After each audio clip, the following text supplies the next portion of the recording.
Bringing you the latest in tax credit news, this is Tax Credit Tuesday with your host, Michael Novogradac. Hello, I'm Michael Novogradac, and this is Tax Credit Tuesday. This is the January 10th, 2023 podcast. Welcome to our first podcast of 2023. We at Novogradac hope that you had an enjoyable holiday season and that your 2023 is off to a great start. Today's podcast functions as a preview of sorts for the year ahead for many of the legislative and regulatory guidance issues that we follow here on the podcast.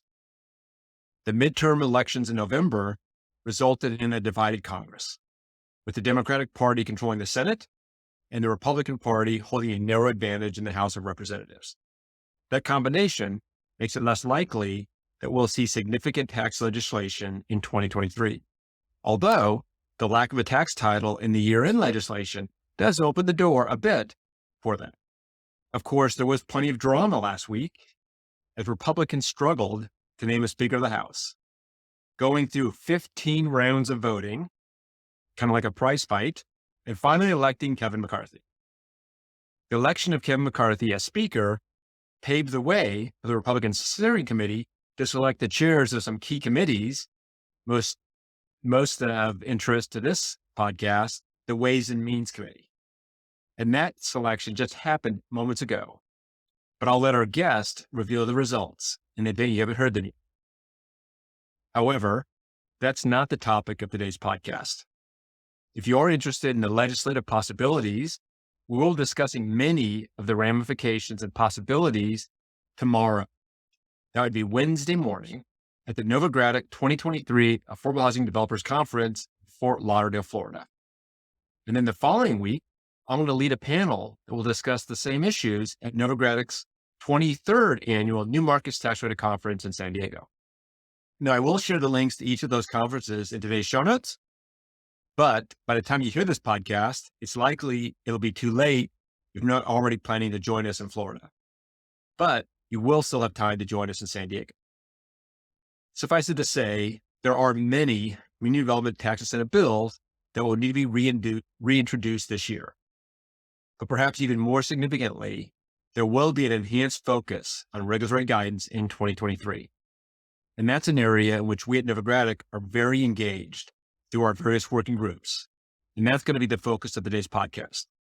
My column in the January issue of the Novogradac Journal of Tax Credits also addresses many of the regulatory issues that will be in spotlight this year. Now, here at Novogradac, we have several working groups, 7 to be exact, that cover a wide range of tax incentives or issues. We have a low-income housing tax credit working group, as well as groups addressing the new markets tax credit, renewable energy tax credits, the opportunity zones incentive, and the proposed the proposed neighborhood homes tax credit. In addition to those groups, we have a working group for generally accepted accounting principles, or GAAP, accounting issues, and another on low-income housing tax credit income limits. Each group was formed to give members of that community an opportunity to meet, share challenges, and to get updates on what's happening on the legislative front. Perhaps more importantly, the working groups give members a chance to join their voices together on regulatory guidance, as well as to provide a dissenting voice. By the way, if there are issues where you believe our working groups should be seeking new or clarifying regulatory guidance, please email those ideas to cpas@novoco.com. Now, joining me today to discuss the agenda for the working groups for 2023 is Peter Lawrence. Peter is Novogradac's Director of Public Policy and Government Relations, and Peter has frequently joined me on the podcast to discuss legislation and what's happening in Washington, D.C. If you're a frequent listener to this podcast, you've heard Peter many times, most recently to discuss the results of the November's election. Now, Peter works over our Washington, D.C. office. No surprise there. He does have his finger on the pulse of Congress and the rest of the federal government when it comes to a broad swath of issues in which Novogradac is involved. Most significant for today's podcast, Peter is involved in all of our working groups and helps provide updates for each of them concerning what's happening legislatively as well as regulatorily. His report to the monthly working groups meetings is considered a key highlight for many of the working group members. Now today, we're going to look at the purpose of our working groups, But then we're going to dive into each of the groups and look at what their main areas of focus will be in 2023. As Peter and I discuss these issues, you'll gain an understanding of what's happening regarding regulatory guidance, and you'll also see how joining our working groups would add value to what you're doing. If you're ready, let's get started. So Peter, welcome back to Task Credit Tuesday. Thanks, Mike. It's always a privilege to be back. Well, I hope you're having a happy new year. Now that we have a speaker elected and the steering committee has selected a Ways and Means Committee chairman, there'll be a lot more that we can talk about with a greater degree of specificity. Now, that said, today's podcast is focused on our various working groups and their plans regarding regulatory guidance efforts in 2023.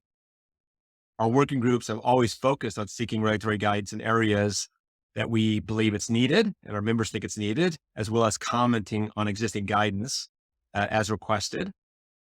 By 2023, does seem to be shaping up to be a particularly important year on the regulatory front.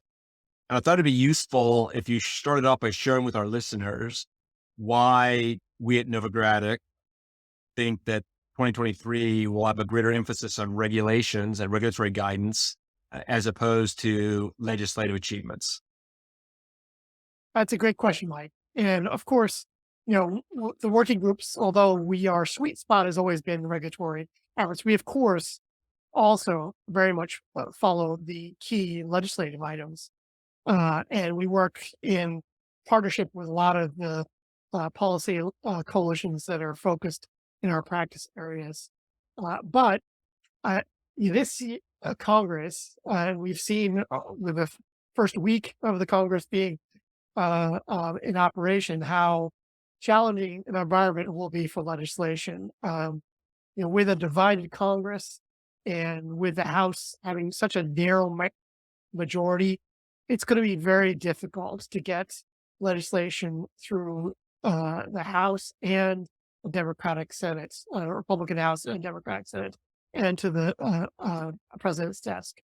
I will say that given the results from the year-end legislating and where a significant tax title was left out of the final fiscal year 2023 omnibus spending legislation, despite the best efforts of many, including us, that those issues that were left undone at year-end will be reconsidered this year. But it's going to be a challenge to get agreement. The same challenges that existed as part of the year-end negotiations are going to be ever present for this Congress. And given the challenges to the debt limit, which is going to need to be addressed one way or another sometime this year, it's not looking a terribly great year for legislation. So while the bills will still be reintroduced, we'll still seek co-sponsorship, and those activities are always important. The chances of getting a enacted tax legislation, through Congress and with the president's signature is going to be very, very challenging. So please share who the new Ways and Means chair is going to be. Yes, just moments ago, we saw that Representative Jason Smith from southeastern Missouri has been selected by the House Republican Steering Committee to be the next Ways and Means chair. And of course, it has to be ratified by the full Republican conference, because that's a very, very likely circumstance. So I think we're reasonably confident that Jason Smith will be the chair. And that's great news for the tax credits. He was a co-sponsor of all three of the major tax legislation bills that we have been following: the Affordable Housing Credit Improvement Act, the New Markets Tax Extension Act, the Historic Tax Credit Growth and Opportunity Act. And he's also, while not necessarily a co-sponsor, he's a big supporter of the Opportunity Zone incentive. So we have someone who's a great champion, certainly a stronger supporter than the previous top Republican of the Ways and Means, Kevin Brady. and we're looking forward very much to working with him and his team this upcoming year. So you mentioned there wasn't a notable tax title at the end of last year. So that means a lot of tax provisions that had expired at the beginning of the year didn't get extended, and those that expired at the end of 2022 didn't get extended. So what do you think the likelihood is of getting some type of tax bill in 2023? And both give consideration to the timing. Do you think it's more likely that there'll be a big push to get something done in the next couple of months? Or do you think there'll be a big effort at the end of the year, thinking that maybe if the debt, raising the debt ceiling is sometime in the middle of the year, that's probably not a good time for major tax bill? Maybe you could share your thoughts there. Right. So we don't know precisely when Congress is going to have to deal with the debt limit.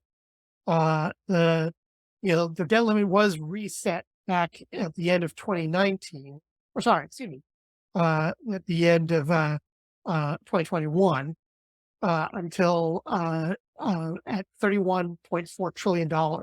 And it's never an exact science exactly when Treasury will hit that limit.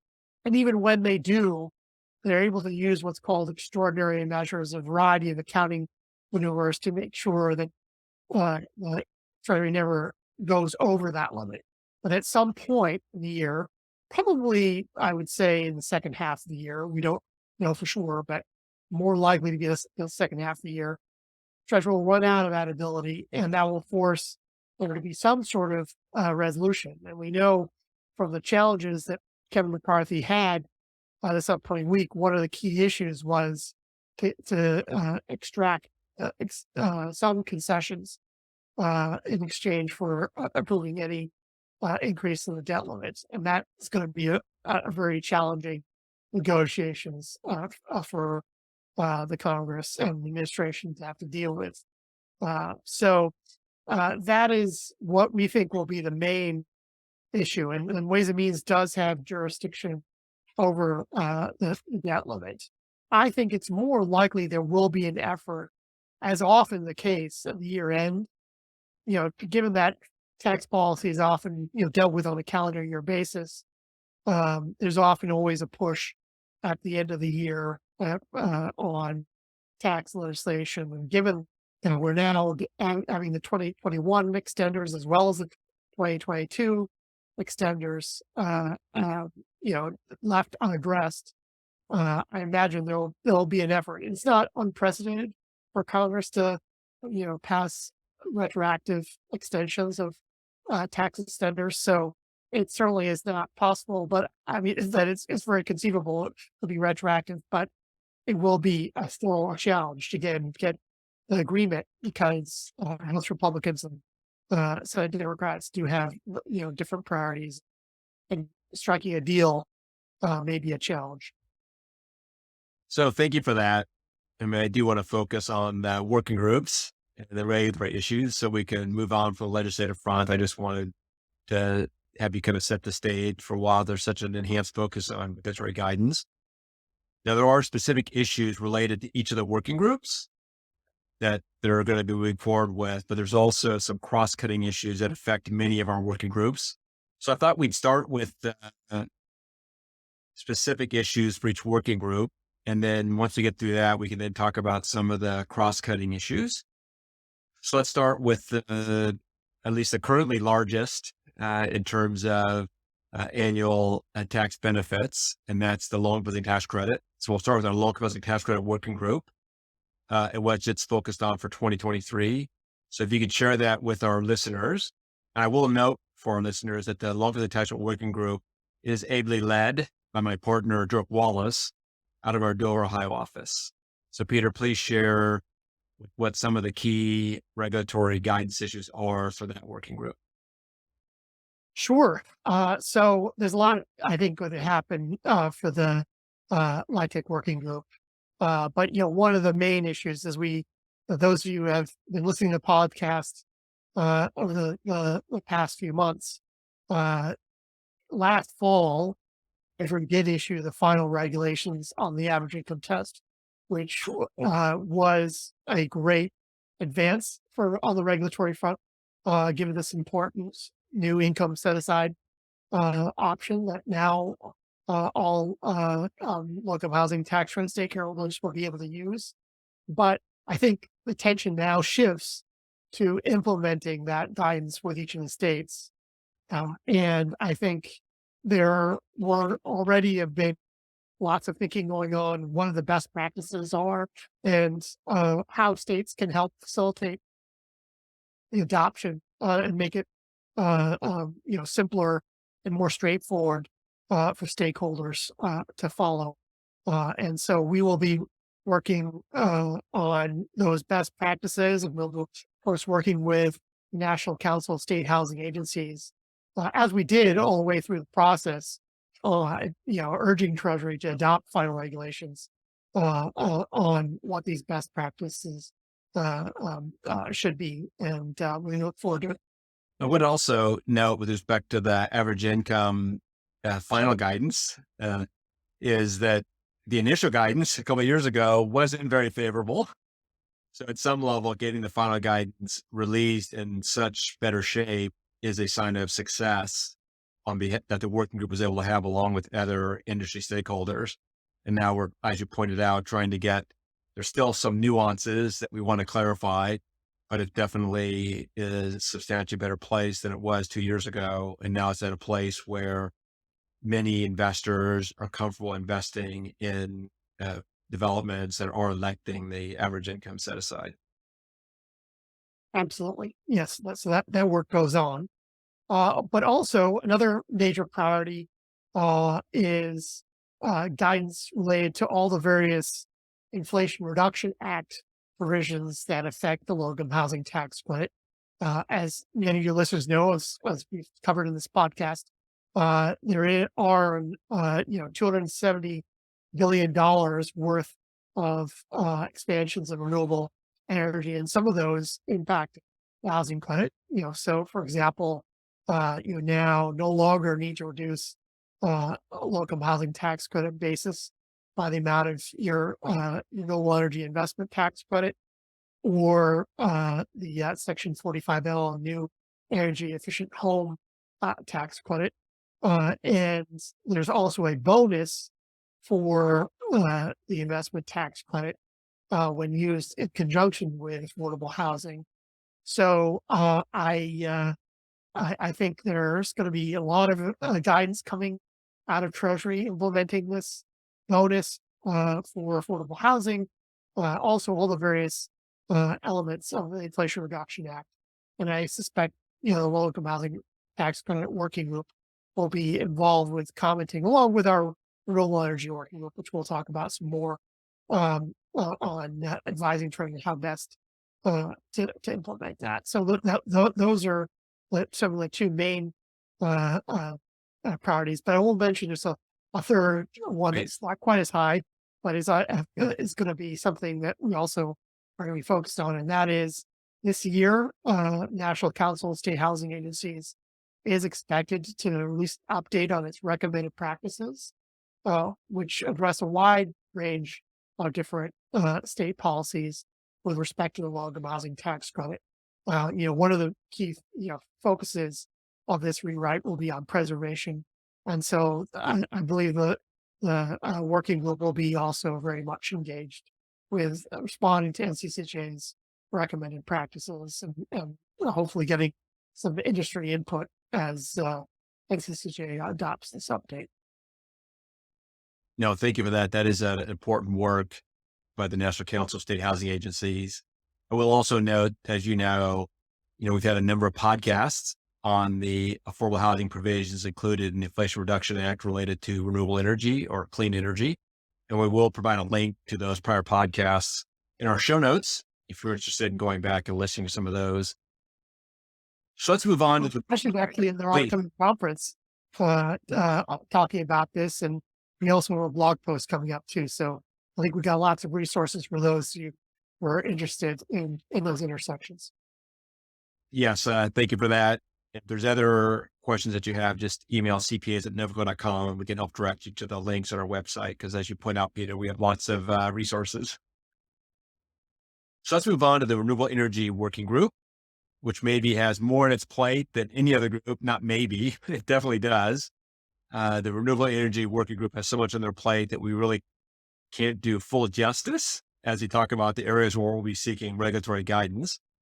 As Peter noted, billions and billions and billions of dollars were approved in future tax benefits associated with renewable and clean energy last summer. So this working group has a lot to do in 2023. I will note the Renewable Energy Tax Credit Working Group is led by my partner, Stephen Tracy, Tony Capone, Nadine. Those of you that work in the renewable energy space certainly know one or more of those names because they work on a lot of transactions in renewable energy. But maybe, Peter, you could do a brief review of some of the main concerns, and just know if you're a listener, this is not exhaustive. I encourage you to join the Renewable Energy Tax Credit Working Group to get more detail on the specific issues of concern to you. Absolutely. Yeah. Mike, we could do a whole podcast. And we have done. Yeah. Which I'll link to. And we're going to be very, very active. The renewable energy. We already were active.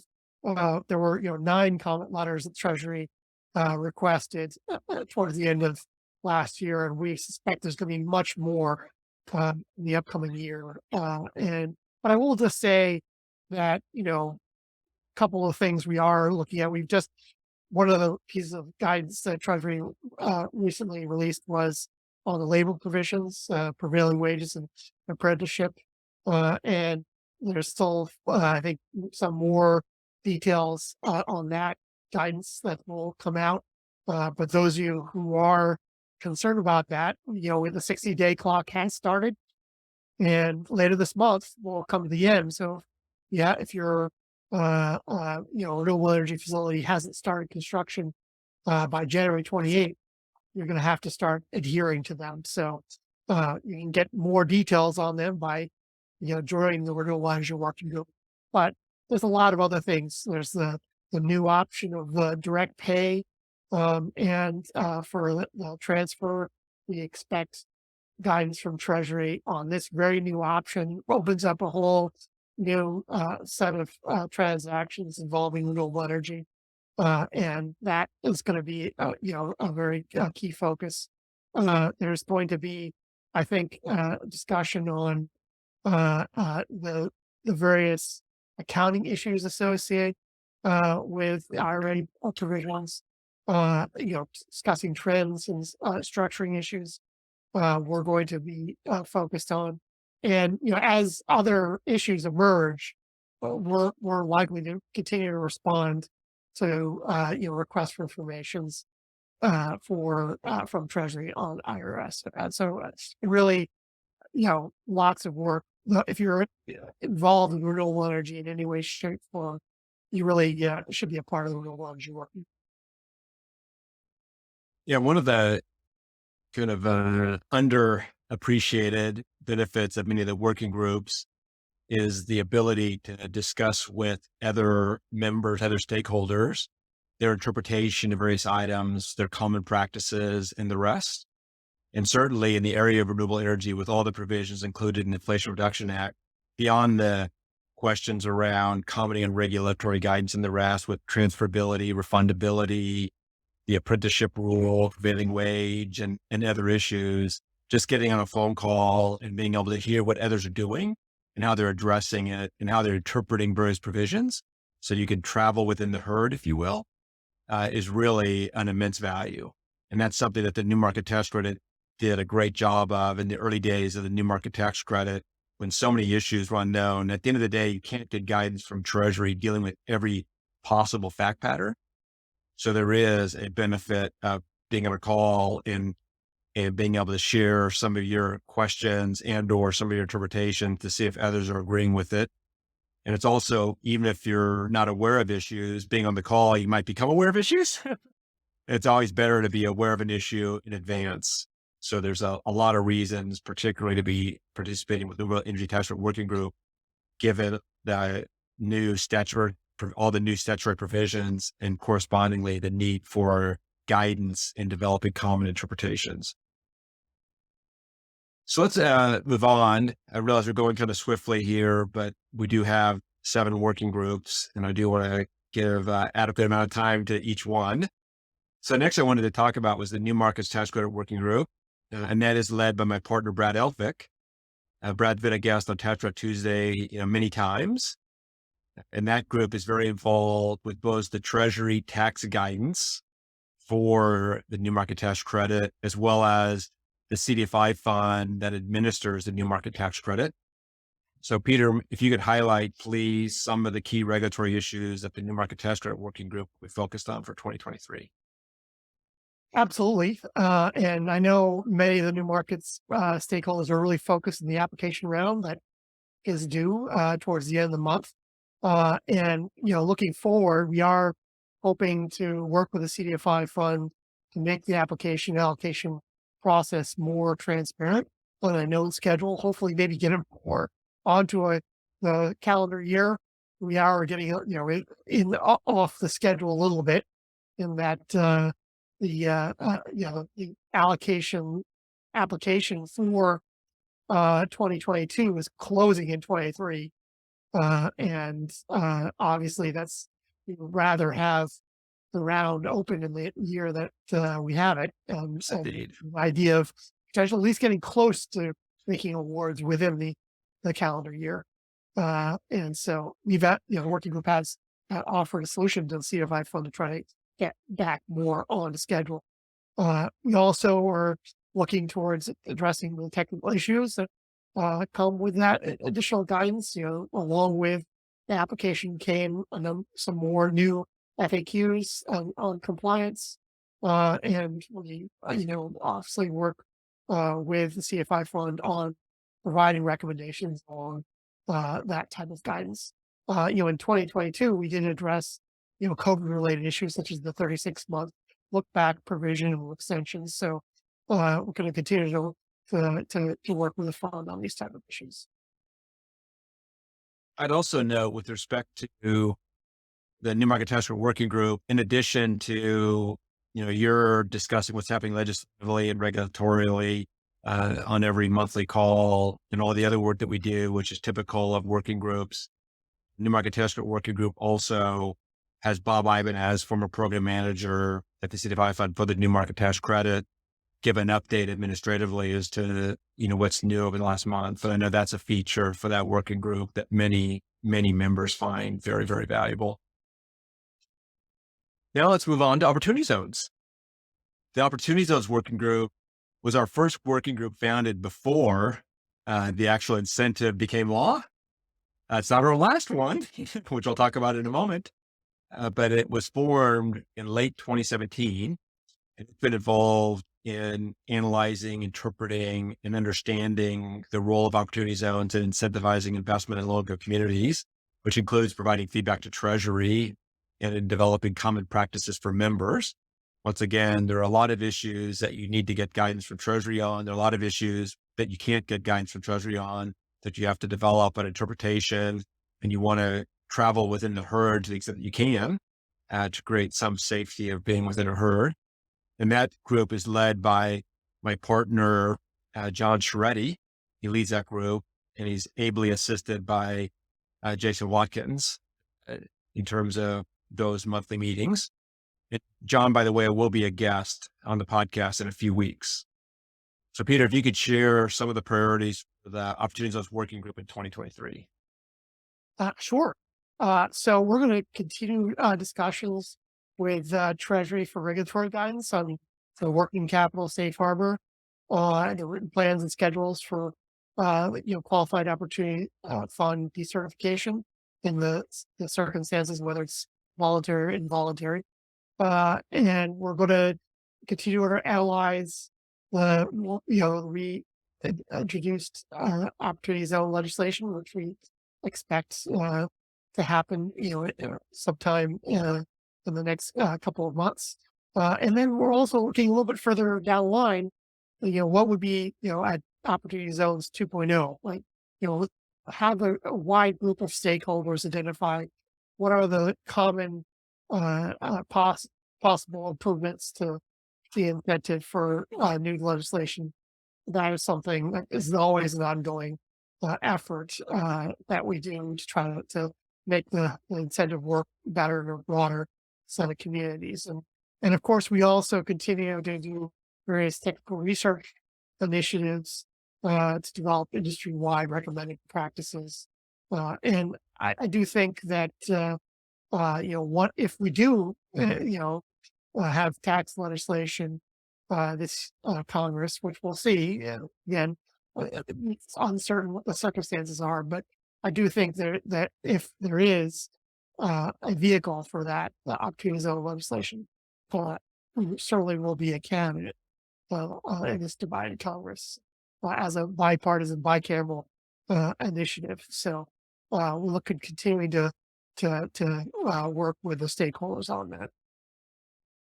Thank you for that. And certainly, you think about the reporting requirements. It seems like that should be a layup. And I realize nothing's a layup in Congress, but there's a tax bill. It seems like that and more would likely be included in the legislation that makes its way through Congress on a bipartisan basis to the president's desk.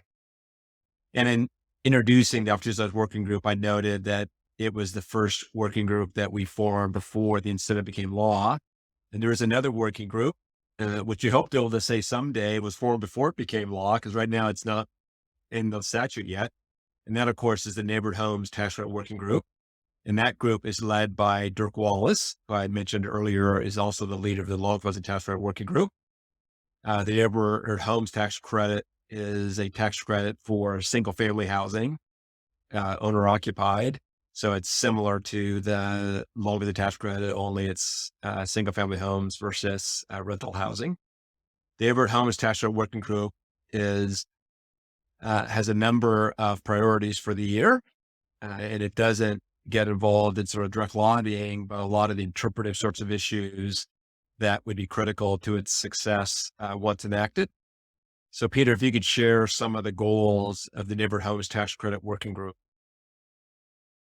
Absolutely. And I know it always seems it's a little challenging given that it's not enacted yet. But there's so much to be done to help lift it up once it is enacted that I think it really, there's a benefit to being on the ground floor, so to speak, on this to make sure that we avoid footfalls and problems as we're doing the final stages of legislation. We're a valuable technical resource to the leaders of the coalition pushing for the neighborhood homes. It does share a lot of attributes from the low income housing tax credit, in that it would be administered by the states. You have a population-based allocation and a qualified allocation plan for the competition for the credits. Of course, there are some important differences too, given the differing nature of how single family housing meant for homeownership is financed, as opposed to multifamily housing. But we're the neighborhood homes tax credit working group is a bunch of stakeholders who have got the skill set to sort of address both the commonalities to leverage what we get from the low income housing tax credit towards this other challenge. And I will say that again, I know we talked already about this a little bit, but if there is an opportunity for tax legislation on housing this Congress, I almost see neighborhood homes and the low income housing tax credit as being viewed as a package deal. The administration strongly believes that both are important and are pushing for both. The supporters, the main leaders in Congress there's a lot of overlap between LIHTC and neighborhood homes. In particular, I see that you've got someone like Senator Ben Cardin and Senator Todd Young being co-sponsors and leaders of both. So I think we're likely, if there is any housing tax legislation at all in this Congress, and there's a decent chance. And given that you cannot have any ability to claim the tax credit until states have developed qualified allocation plans, having that early work is going to be really, really crucial. And so, the working group is going to be focused on creating recommended practices for the state housing agencies on how to allocate the credit, drafting those. We have a template that states will be able to use to help draft those. And we're also interested in stress testing the statute as we're in a increasing interest rate environment, and as in construction costs are also increasing, to make sure that the credit can be used in a variety of circumstances. Yeah, and I couldn't agree with you more. I definitely believe the Opportunity Zones Working Group was really helpful before the legislation was enacted to help stakeholders understand how it would work. And to the extent that there were some technical issues that needed to be addressed, that they could be addressed early before the statute was enacted. And the same thing is applicable with the neighborhood homes. If you work in a local community, if you're a strong proponent of home ownership, this is an opportunity to sort of weigh in and see how it was being projected to operate. If there's little tweaks or such to improve its effectiveness, it's a great vehicle to weigh in, and it's good for all parties involved. Now, there are two more working groups that we have. They're the GAP working group and the income limits working group. So the GAP working group is generally accepted accounting principles. So that's the working group that deals with how public companies, how those that are publicly reporting their earnings, report their investments in various tax credits. And obviously, a large portion of the investors in various tax credits are public companies. Public companies are very focused on how an investment in a tax credit will affect their public-facing financials. And the GAP working group is designed to address that question and to sort of better ensure that an investment in a tax credit is appropriately reported on a public company's public-facing financials. The GAP group is led by my partner, Brad Elphick. That's Brad of Newmarket Tax Credit Working Group fame.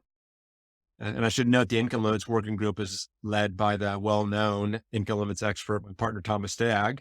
But maybe we can start with the GAP working group, Peter, and you could share what its key focus is in the near term. Absolutely. And, there was a tremendous advancement in tax credit accounting through the course of last year, in that proportional amortization guidance was developed and advanced, and will likely be finalized this year, to extend that proportional amortization treatment from the local housing tax credit, which the Financial Accounting Standards Board granted in 2014, to other tax credits. And, their key, of course, eligibility criteria that need to be followed in order to receive this treatment. And I think, the GAP working group was crucial in working with FASB and its emerging issues task force on some of these policy issues. And I think helped make the proposal better. And we're going to continue to focus on it as we get to sort of the final implementation stages. And also there's going to be, I think, a focus on discussing and developing ways to mitigate the consolidation issue that arises as part of this guidance. And I know we're kind of giving a preview of the cross-cutting issues here for a moment, but the GAP working group has been a leader in addressing the accounting aspects of the global minimum tax, in particular, the Pillar 2 component of the global minimum tax, as well as the new corporate minimum book tax that was established in the Inflation Reduction Act. So we can talk a little bit about that more in a moment, but the GAP working group has been one of the leaders on those issues. Yeah, it's a good overview, Peter. Whenever I think of our GAP working group, I always think of it being like the band getting back together again. because the band got together many, many moons ago to help push forward the proportional amortization concept for the long closing tax credit. And when that happened back in 2014, there was an effort to expand it to all credits. But at the end of the day, it was limited to just the long closing tax credit. It was always a question of why can't we expand it to other credits? And then the band got back together again, led by Brad Elphick, to try to expand the eligibility of other credits for proportional amortization. And it does look like in many cases, new market tax credits will be eligible for proportional amortization, but based upon, some issues like the consolidation question, not as many new market tax credits might be eligible as initially expected, and other credits may not qualify given the, fairly restrictive eligibility criteria. So certainly one of the focuses of the GAP working group, once we think we successfully get through the change to where it's not limited just to long closing tax credits, that we then revisit some of the eligibility criteria so the accounting can be applicable to a broader range of tax credit and transactions. And as you noted, there's also other GAAP accounting issues. And I would like to encourage our listeners, if beyond proportional amortization, there's GAAP accounting issues that you're sort of facing that you think some clarifications needed, if you think there at least needs to be industry, common practice, recommended practice or the like, please do reach out to my partner, Brad Elphick. You can also just send an email to cpas@novocode.com. Now let's turn to the income limits working group. And my partner, Thomas Stagg, was on the last podcast of 2022 talking about the HUD income limit for 2023. And he talked about the role the income limit working group plays there. And just to maybe set the stage for listeners who aren't quite as familiar, HUD every year releases income limits, and those income limits determine the eligibility criteria for tenants and low tax credit in many productivity bond finance rental properties, as well as indirectly calculating the rent limits, the maximum amount that owners can charge tenants that are living in low tax credit properties. And because of a variety of calculation issues and data collection issues, the last couple of years have been particularly challenging in terms of trying to understand what the income limits are going to lead to in terms of rent limits for tax credit properties. And it's something that was formed based upon some gaps in data collection, not by any fault of someone. It was just the inability to collect data information during the height of COVID. And now there's just a series of ancillary and continuing evolving issues. So now the HUD income limits working group is focused on 2023, 2024. And it seems like there's, as you dig down into these HUD income limits, there's always more to analyze and more to comment on. With that as kind of a background, Peter, I apologize. It was a lengthy introduction, but if you could focus on the near term priorities for the income limits working group. Absolutely, Mike. And, this is, I think, going to be an ongoing, key issue that our income limits working group members have always feels important that we remain engaged with HUD as a setup and consider the various policy implications of it, positions they've taken. But we as Thomas talked about it in that podcast, we are expecting the 2023 income limits to come out a little later than we're used to, May 15th. But the benefit, of course, is that it is incorporating more recent 2022 American Community, 2021 American Community Survey data into that, and it's a year sooner than typically HUD has done in the past, and we'll continue to work with HUD as they start to consider the 2024 income limit methodology, including is this one new adoption something that's going to be ongoing that HUD will use, or will they revert to their old methodology now that the pandemic is sort of slowly receding, and the impacts on data collection are, no longer as acute. The other thing we are focused on is how the 2023 income limit cap will be calculated. We recall in 2022, HUD came up with a total new methodology. So can continue those conversations with HUD to try to identify the best policy here. And then, of course, we all continue to monitor the HUD announcements and policies they take on other issues that impact income limits, like fair market rents, which do impact the high housing cost adjustments, and any changes in HUD's methodology in that area too. So we keep a robust set of communication channels with the HUD officials that are involved in all of these policy determinations, and we're definitely going to continue that into 2022.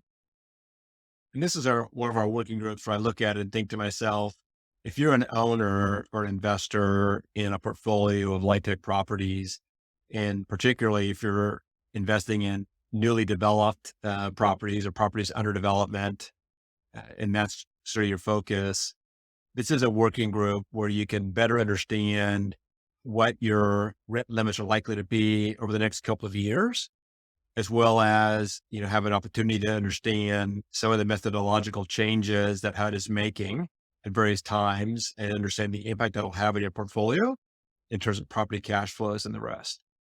And, I think there is a tendency, and I myself, early in my light tech career, tended to think of this as kind of a given, and there's a certain way you calculate it, and that was sort of set in stone. And then the moment you start to do any sort of research, you quickly realize it's a complex set of calculations, that a large portion of it is consistent, or nearly all of it's consistent year to year. Periodically, there are major changes that can have dramatic effects. And every year there could be tweaks and items of that nature in those calculations.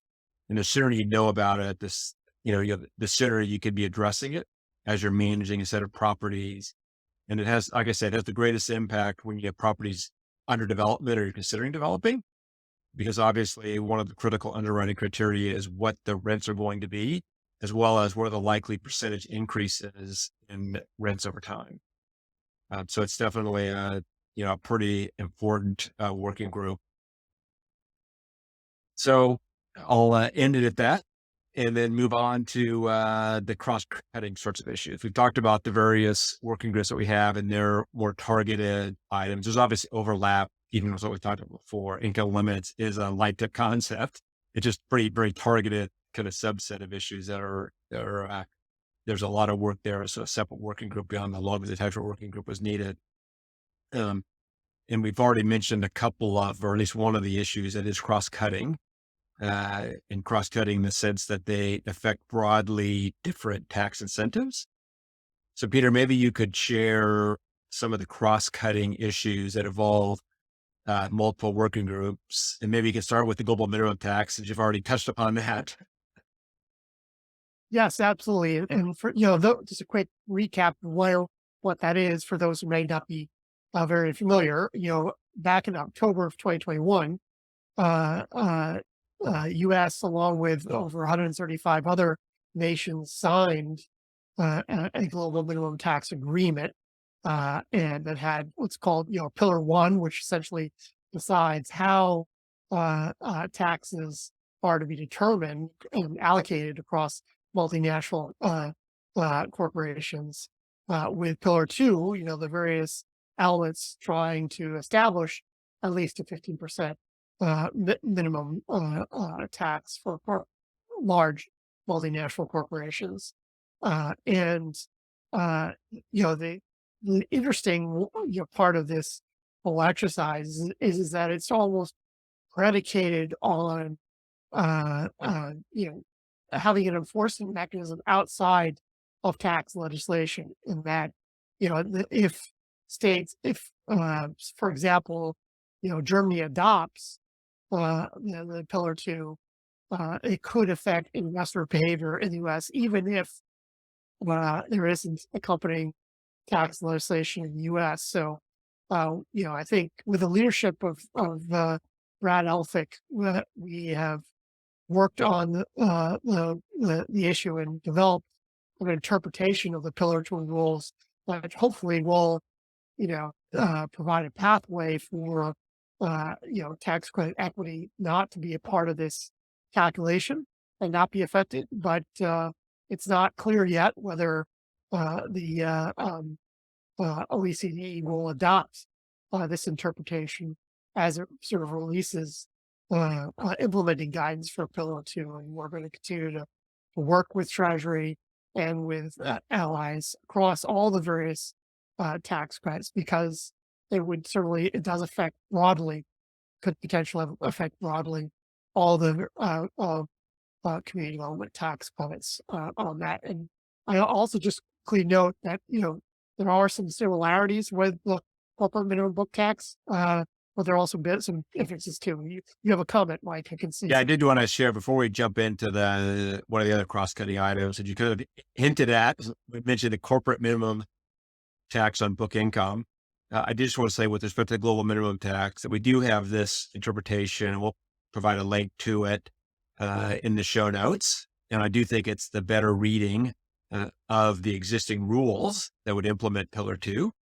But as you know, Peter, and many listeners know, there isn't universal agreement among all countries that is the proper interpretation. And we're definitely hopeful that can become the interpretation. But if it's not that interpretation, then perhaps there'll be some modification to it, and it'll generally be applicable, but not universally applicable. So I just encourage listeners to stay tuned to that. And this is one of those issues where it could have no effect because the global minimum tax could never get introduced, or it could have a dramatic effect because you could result in a large number of multinational companies being adversely affected by the global minimum tax, such that they would stop investing in tax credits in the U.S. And that would be irrespective of any legislation in the U.S. It would just be, as you pointed out, Peter, just because enough other countries introduced this concept, there'd be a detrimental effect on the benefits of tax credit investments. So there's definitely more work to be done here. I just encourage the listeners to stay tuned and aware of the issue. Absolutely. And, again, there are some shared concepts with the minimum book tax that we're also going to be following as a cross-cutting issue but there are differences. And I think one of the key, of course, ones are that is legislation that was enacted as part of the Inflation Reduction Act. It does explicitly have an adjustment for the low-income housing tax credit and other community development tax credits, plus the minimum, the book income is adjusted by, tax benefits such as accelerated depreciation. So certainly there's a clear pathway of understanding how community development tax incentives may sort of navigate the minimum book tax, as opposed to the global minimum tax, where we're still sort of waiting that implementation guidance from OECD. I will say one last sort of cross-cutting issue that will be a focus of working groups is the Community Reinvestment Act. As some of you may recall, the federal banking regulatory agencies did release proposed regulations reforming the Community Reinvestment Act regulations, and that would be the first significant rewrite of the regulations that would be implemented since 1995. And we do expect those final regulations to be released sometime, potentially in the first quarter. Could be delayed a little bit, but that is the target. And while they were better than the set of regulations of just the OCC, at least in 2020, there are some concerns as well. And we're hopeful, we're working to try to convince the federal banking regulators to make changes in the final regulations to address community development tax credits and make sure that CRAs continues to be an important incentive for tax credit investors. Now, thank you for that, because that is a critical cross-cutting issue.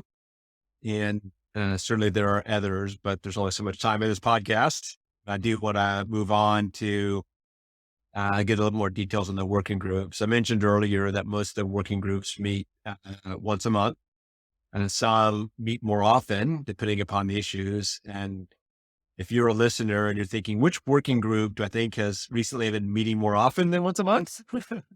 You'd probably say, well, which is the one that had billions of dollars enacted as part of a tax bill last year, which of course is renewable energy and clean energy tax credit. So that renewable energy tax credit working group has been particularly active of late, dealing with a whole variety of issues. So for a while, their meeting monthly wasn't often enough. But Peter, maybe you could talk about some of the benefits of being a working group member, beyond having these monthly calls where you give a legislative update, and then we discuss a variety of guidance issues and a variety of recommended practices, as well as have guest speakers and the rest. Yeah, there's a really it runs the gamut. It's a lot of different elements that we keep working members, working group members apprised of. We track all sorts of research that's happening in the areas we talk about, and whenever there is comment letters, we come up with a consensus proposal.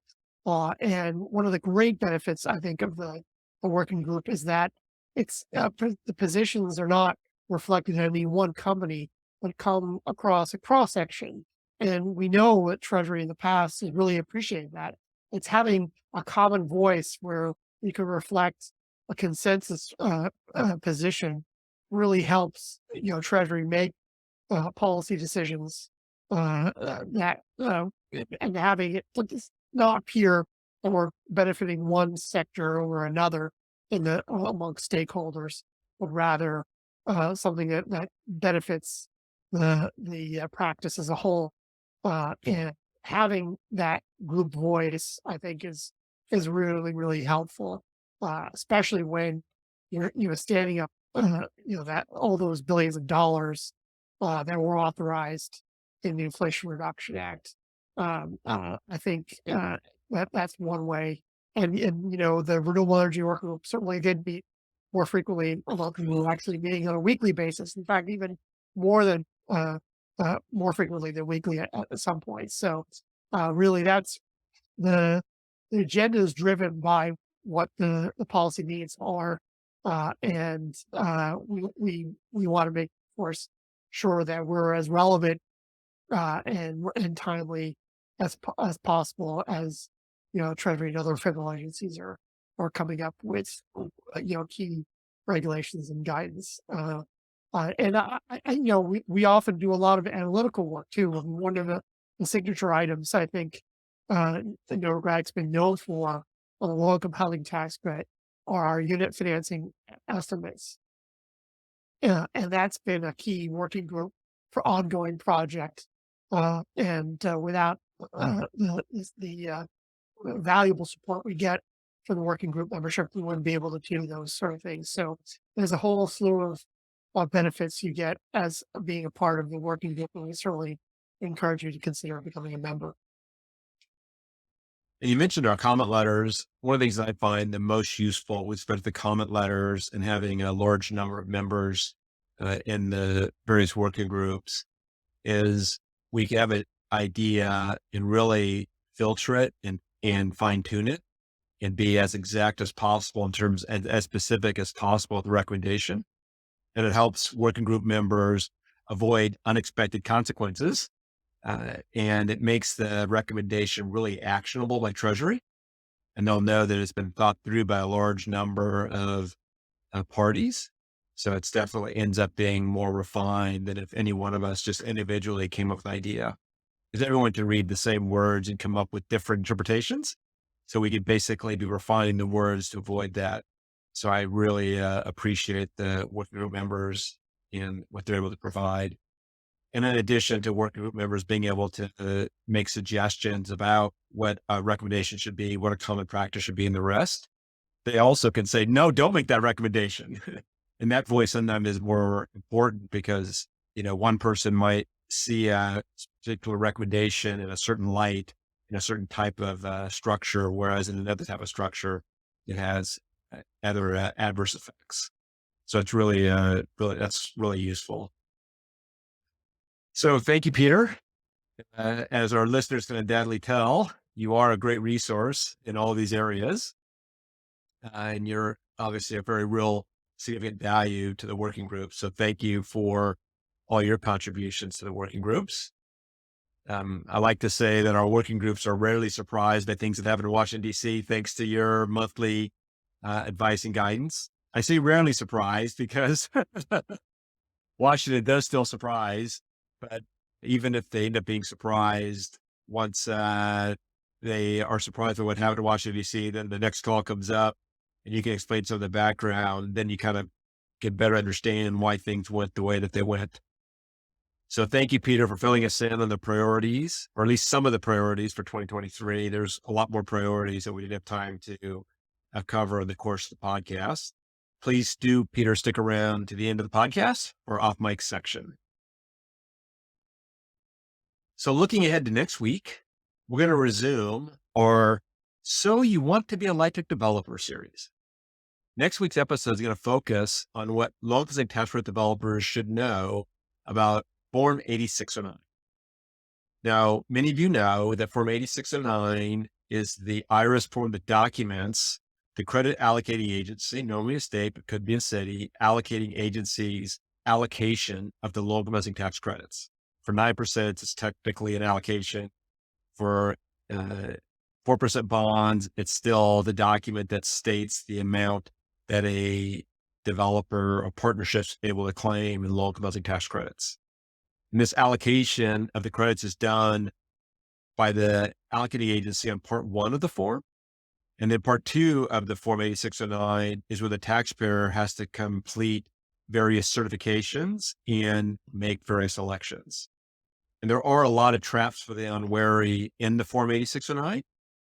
And every few weeks, it seems, there's a private letter ruling that gets issued where a taxpayer has made the wrong election. And then as a consequence, they had to go in and apply to the IRS to correct incorrect election. And there's a lot of costs and timing associated with that. So you obviously, that's something to be avoided. So next week, my partner, Craig Stadwick, is going to join me and he'll discuss the developer's responsibilities in filling out Form 8609. And he'll discuss how the Form 8609 can affect credit delivery. So in addition to developers wanting to listen into the podcast, I definitely encourage investors as well. Many syndicators and investors actually want to review the 8609 before it gets submitted, just to ensure all the proper elections are getting made, or at least the elections that they're expecting to be made get made. So with that, we now reach our off mic section, where I have the pleasure of asking our guests some off-topic questions to seek their advice and words of wisdom.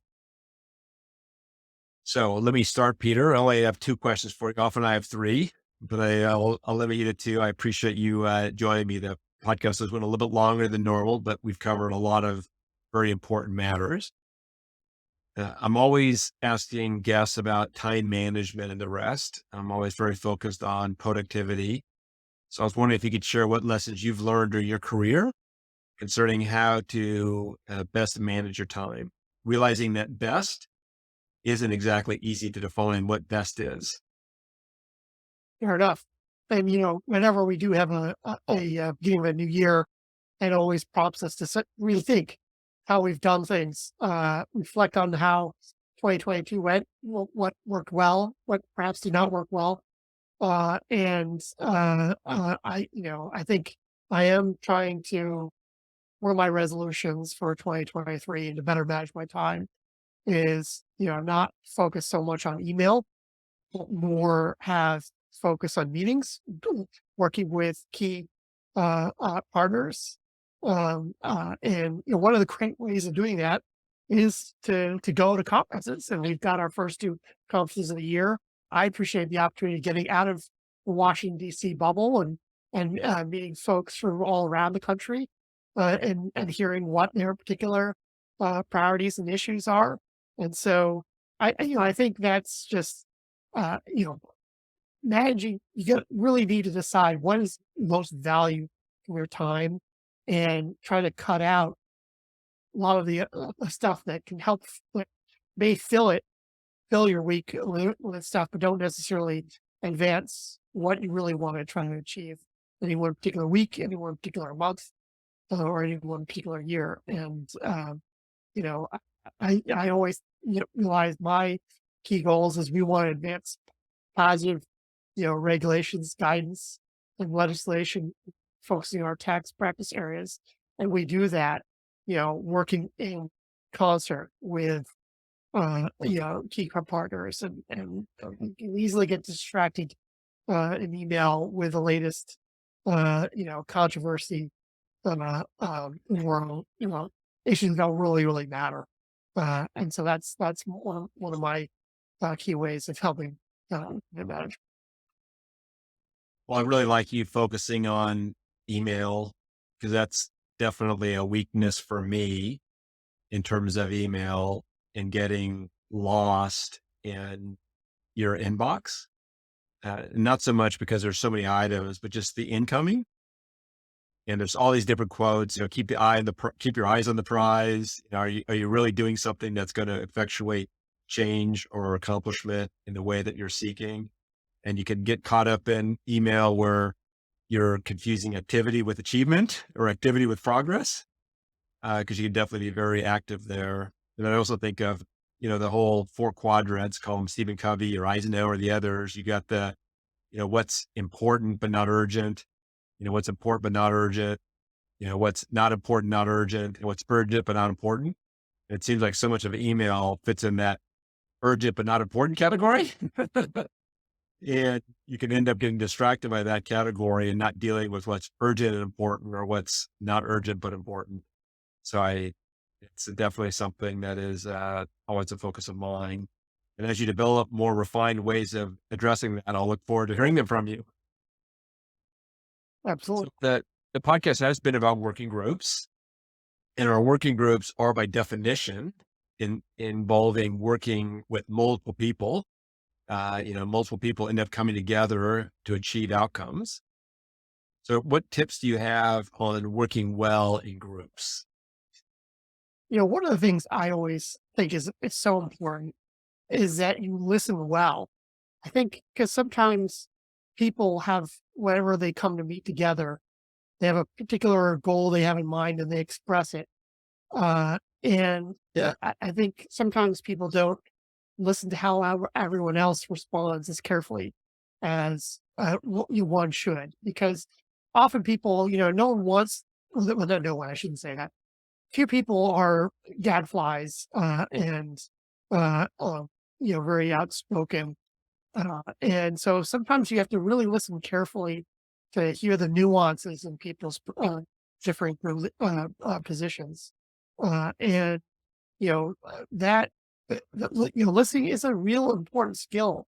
It's very easy to sort of, talk your position and, think that maybe other people support it. But listening how people respond is something I constantly need to continue to work on, and make sure that am I hearing all the various different perspectives on this issue, because often there are multiple valid perspectives, and being able to hear them and come up with policies that help address all those different perspectives, I think is a very, very important challenge, and one of the things that the working group is there to help facilitate. I always do appreciate that opportunity and hearing stakeholders, participate in our working groups. I really appreciate that as well. Uh, I sound like a broken record saying I really appreciate what you're saying, but that's one, the whole listening.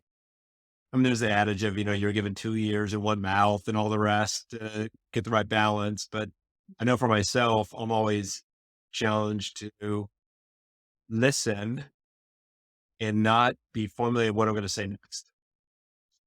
And even like when you were answering the question, I just generally will lapse into what's my follow-up. as opposed to just sitting back there and saying, let's listen to what's being said and then have your follow-up. Because all the time I'm thinking about what I'm going to say next, I'm not listening. And I know that's something that I struggle with, and I'm certainly always try to focus on to say, okay, what is it that, like in this situation here, it was like, what is Peter saying versus what am I going to follow up with? So I can't stress enough that my agreement with you in terms of listening more, listening better. And it kind of goes back to what, I remember my children in school, they were saying, well, start by repeating back. This is what I think I heard.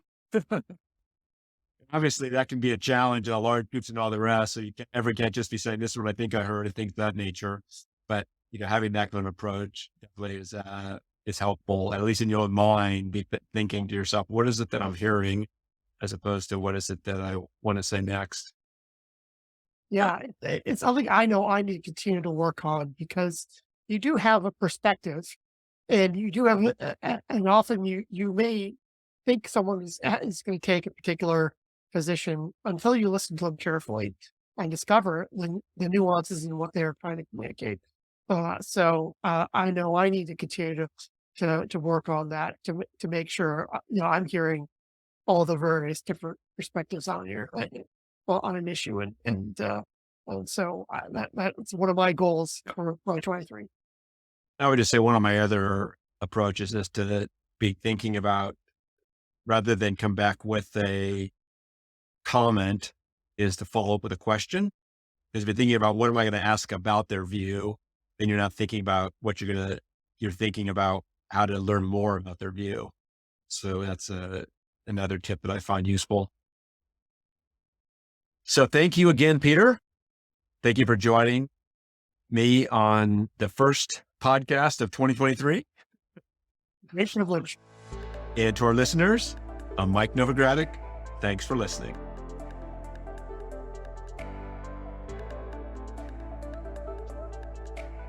This weekly podcast has been brought to you by Novogradac and Company, LLP. Archived podcasts are available online at www.novoco.com/podcast or by subscribing to the Tax Credit Tuesday podcast in iTunes, Spotify, YouTube, Google Podcasts, Stitcher, and Radio Public. You can find related links referenced in this podcast on our website at www.novoco.com/podcast. Novogradac and Company, LLP is a national certified public accounting and consulting firm with offices nationwide. Learn more about our professional services at www.novoco.com.